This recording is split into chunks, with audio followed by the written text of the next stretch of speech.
El día de hoy ha sido especial, sobre todo para mí, porque llegué a mi sitio de trabajo pensando en si debía continuar o no utilizando la mascarilla, cubreboca, tapaboca, barbijo, como se llama en otros países. El día de ayer, el 5 de julio de 2023, después de largos 3 años y medio aproximadamente de haber padecido la pandemia de la COVID-19, el gobierno español decidió poner fin al uso obligatorio de la mascarilla, sobre todo en los sitios de trabajo, en las farmacias, en las residencias, y esto era anhelado por muchísimas personas, por personal de salud, por personal sanitario. Sin embargo, cuando recuerdo la cantidad de muertos que tuvimos, cuando recuerdo las veces que nos contagiamos, cuando recuerdo la angustia y todo lo que padecimos, cuando recuerdo la cantidad de pacientes inmunocomprometidos, en mi caso pacientes en edades pediátricas, recién nacidos, niños que a lo mejor están sometidos a un tratamiento con corticoides, con inmunosupresores, pacientes por cáncer, trasplantados de cualquier órgano, trasplantados renales, pacientes que reciben a lo mejor quimioterapia, los ancianos que están en todo ese pasillo largo que tienen que transitar los niños tosiendo, estornudando, algunos con vómitos, con diarrea o simplemente con la exhalación. O aquel que viene creyéndose sano, pero que en ese momento está incubando el virus, como pasa con uno que estamos viendo con frecuencia y tienen un vídeo en este canal sobre la parvovirosis, que no es sino en muchos casos hasta que no están las manifestaciones cutáneas que el paciente se da cuenta que ha estado enfermito y hasta ese momento estuvo contagiando. Entonces, cuando yo veo eso, recuerdo eso en este ambiente, que es un ambiente cerrado, en sitios de trabajo como a lo mejor usted frecuenta, trabajo me refiero sanitario, en hospitales, en ambientes donde va gente que está infectada y algunos simplemente están infectados, pero no lo conocen, lo desconocen, son asintomáticos. Entonces yo considero que deberíamos apelar a eso que se ha dado por llamarse la cultura de la responsabilidad adquirida por ustedes en estos más de 3 años de pandemia, adquirida por mí en más de 40 años ya de ejercicio profesional, que los cumplo en noviembre, pero 6 años atrás como pregrado, como estudiante de medicina, ya dentro de un hospital, donde vemos tantos casos, donde aprendemos cómo se transmiten las enfermedades, sobre todo las infecciosas, infectocontagiosas, y máxime ahora, como decía el doctor Uníades Urbina, cuando hablamos de si había acabado la pandemia o simplemente lo que teníamos era un cese del estado de alarma. Vídeo que también les invito a que vean, en este canal lo hicimos hace menos de un mes, y donde el doctor insistía en recomendar que debíamos mantener esas medidas de higiene y deberíamos continuar haciendo la prevención, que no solamente va del uso de la mascarilla o tapaboca, ya a partir de ayer, por lo menos en España, en solamente zonas de hospital donde se manejen cuidados intensivos, pacientes ingresados, como ya les decía, con algunas inmunodeficiencias, en algunos sitios específicos, en las terapias intensivas, en las urgencias, pero tome usted conciencia y enséñele a sus niños, porque si nosotros venimos enfermitos y vamos tosiendo, vamos respirando, estornudando y no tomamos las medidas preventivas, sabemos que estamos dejando el virus, porque son como balas que salen. Eso ya lo estudiamos, lo vimos, fue motivo de discusión,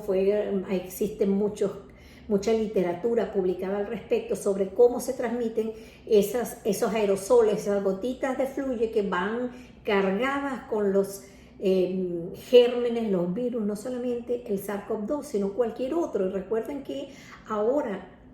aquí en España no estamos teniendo tantos casos. Obviamente las urgencias ni las salas de terapia están abarrotadas como sucedió en la última ola, que la tuvimos apenas hace un verano, el verano pasado de 2022, pero aquí en este consultorio diagnosticamos casos de COVID-19, SARS-CoV-2 positivos casi que todas las semanas. Y ustedes saben que la cifra no es muy alta, pero tenemos pacientes ingresados también en nuestros hospitales. De tal manera que mi recomendación es: tome conciencia y actúe en consecuencia. No se exponga, no exponga a sus niñitos, mantenga la distancia. Si usted ve que las sillas en el consultorio, porque ya no tenemos esos parabanes, esos vidrios, esos plásticos que colocábamos antes, si usted ve que las sillas están retiradas, mantenga. Usted sabe que debe mantener una distancia prudencial de 1,5 metros, de 2 metros, si las condiciones lo permiten. No acuda de la sobrina, el primo, la abuelita, la cuidadora. Venga uno solo con el paciente. Sobre todo porque recuerde que no solamente lo que usted trae, sino lo que se va a llevar, porque antes de usted existen pacientes que ya habían entrado al consultorio y a lo mejor estornudaron, tosieron. O sea que no es solamente por proteger a la doctora, que yo sí pienso seguir utilizando la mascarilla. En otros vídeos realizados hace unos meses, yo les conversaba que en diciembre del 2019, yo tengo fotografías que se las voy a mostrar aquí a continuación, donde aparezco con la mascarilla. Yo usaba mascarilla desde que llegaba, más o menos estaba comenzando en la época del frío, en octubre más o menos, y comenzaba yo a colocar mi mascarilla, así como siempre he utilizado guantes, no solamente aquí en España, sino en Venezuela, donde trabajé más de 30 años en mis especialidades. Y yo aprendí a que así se hace el acto médico, máxime si trabajamos con niñitos y con niñitos enfermos. Pues muchas veces los padres me decían: doctora, se extrañaban, estoy hablando de diciembre del 2019, doctora, pero es que usted viene a trabajar enferma, usted está enferma. O sea, le llamaba la atención que yo utilizara los guantes para tocar a sus niños y de que yo llevara colocada la mascarilla o el tapaboca, porque no había esa conciencia, eso que yo llamo, o ustedes también habrán oído, cultura de la responsabilidad adquirida, aprendida. Entonces, continuemos lavándonos las manos como debe ser, buen lavado de manos. Enseñe a sus niños a cubrir la boca, a retirarse, váyase, voltee la cara, salga del recinto si es un ambiente cerrado, para que no contamine cuando usted está tosiendo o cuando está estornudando. Y si usted viene en esas condiciones a la consulta, por favor, utilice la mascarilla. Eso queda a su discreción. Evite también estar en zonas cerradas, sin mantener la distancia prudencial, pero aún manteniendo la distancia en los espacios cerrados, donde la circulación del aire, las corrientes del aire, que debería ser ideal, y eso es ingeniería, eso lo manejan los ingenieros que deben estar a cargo de los aires acondicionados y de ese circuito para evitar que los virus queden y que exista un flujo de aire que permita una buena ventilación y permita, no digamos una esterilización, pero sí una disminución de las cargas virales que permanecen en esos recintos, sobre todo hospitalarios. Entonces, lo dejo a su conciencia, lo dejo a su criterio, pero yo particularmente por ahora, y sobre todo por la edad, piensen también en los mayores, no solamente en el médico que le está viendo, sino también en los que usted tiene en su casa. Voy a continuar utilizando la mascarilla en sitios como este, 3 metros por 4 quizás, una sola toma de aire acondicionado y 30, 40, 50 niñitos dependiendo del día, estornudando, tosiendo, con vómito, con diarrea o simplemente con su respiración normal pueden estar